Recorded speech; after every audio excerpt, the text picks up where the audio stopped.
வணக்கம் நண்பர்களே. கால்சியம் கார்பனேட்டை தனக்குள்ளே இழுத்து ஒரு நல்ல முத்தை உருவாக்குறதுக்காக ஒரு சிற்பி 4 மாதத்துலேருந்து 4 வருஷம் வரைக்கும் காத்திருக்க வேண்டியதாக இருக்குது. அதே முத்து குளிக்க போகிறவர் பல இன்னல்களையும் அந்த சிற்பியோட சலசலப்புகளையும் பொறுத்து தான் எடுத்துகிட்டு வராரு. அதுபோல தான் பலாயிரக்கணக்கான வருஷங்களுக்கு முன்னாடி வேதங்களை நமக்கு தொகுத்து வழங்கிய வியாசர் மகரிஷி கலியுகத்தில் திருதராஷ்டிரனுக்கும் பாண்டுவுக்கும் பிறந்த பிள்ளைங்க குருஷேஸ்திர போர் நடத்தினதை ஒரு பாரதமாக தொகுத்து வழங்க விரும்பினார். அவர் பாரதமாக தொகுத்து வழங்க விரும்பினதுக்கு கடவுளோட துணை வேணும்னு கடவுளை நாடினார். கடவுளை நாடினவர் இந்த உலகத்தில் உள்ள எல்லாவற்றையும் படைக்கும் கடவுளான அந்த பிரம்மாவை வேண்டி நடு காட்டில் தவம் இருக்க ஆரம்பித்தார். குருஷேஸ்திர போர் நடந்த இந்த பாரதத்தை இந்த உலகத்துக்கு படைக்கணும்னா அதுக்கு அந்த படைக்கும் கடவுளான பிரம்மாவோட துணை தேவைன்னு நினச்சார்.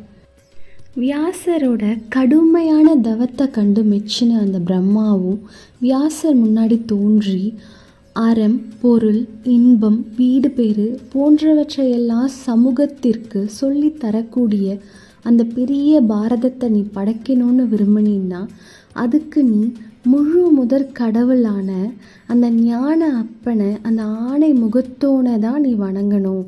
அவரை வேண்டி தவம் இருந்தீன்னா அவரே உனக்கு அருள் புரிவார். அந்த பிரம்மனோட ஆசியை உள்வாங்கின அந்த வேத மகரிஷி அடுத்து உடனே ஞான அப்பனை வேண்டி தவம் இருக்க ஆரம்பித்தார். வியாசரோட தவத்தை ஏற்றுக்கிட்ட அந்த முழு முதற் கடவுளான கணபதி வியாசர் முன்னாடி தோன்றி வியாசருடைய வேண்டுகோளுக்கு இணங்க மகாபாரதத்தை எழுதுறதுக்கு தானே சம்மதிச்சு முன் வந்தார். முற்றும் அறிந்த ஞானி அவர் மற்றொரு ஞானியை சோதிக்க விரும்பி அவருக்கு ஒரு நிபந்தனை கொடுத்தாரு. அதாவது மகாபாரதத்தை என்கிட்ட கூற ஆரம்பிக்கிற நீங்கள் அதை விடாமல் என்கிட்ட சொல்லிகிட்டே இருக்கணும். உங்களுக்கு நடுவில் ஓய்வு எடுத்துக்கிறேன் அந்த மாதிரி எந்த செயலையும் ஈடுபடக்கூடாது. என்கிட்ட நீங்கள் விடாமல் சொல்லிகிட்டே இருக்கணும், நானும் எழுதிட்டே இருப்பேன் அப்படின்னு ஒரு சின்ன நிபந்தனையை வைக்கிறாரு. இதை கேட்ட அந்த மகரிஷியும் நீங்கள் எனக்கு வச்ச நிபந்தனைக்கு நான் உடன்படுறேன்.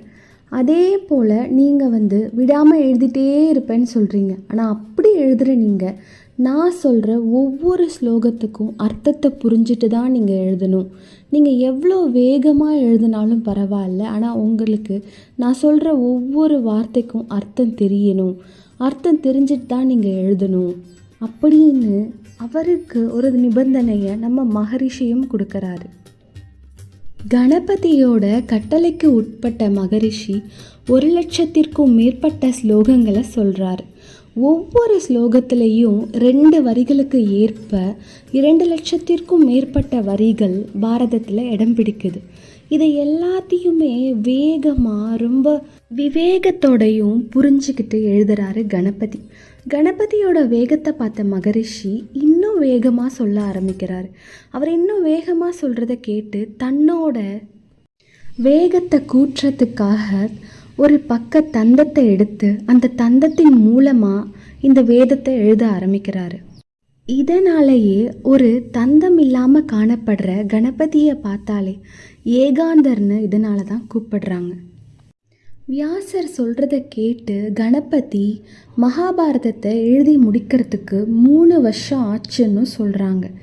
இந்த 3 வருஷம் என்னதாவது கணபதியோடைய மாயாஜாலமாக இருந்துச்சுன்னு சொன்னாலும் இந்த 3 வருஷம் தன்னோட அறிவை வளர்த்துக்கிறதுக்கும் இந்த மகாபாரதத்தின் மூலமாக இதை படிக்கிற மக்களும் தங்களோட அறிவை வளர்க்குறதுக்காகவும் செலவு செஞ்சுருக்காரு.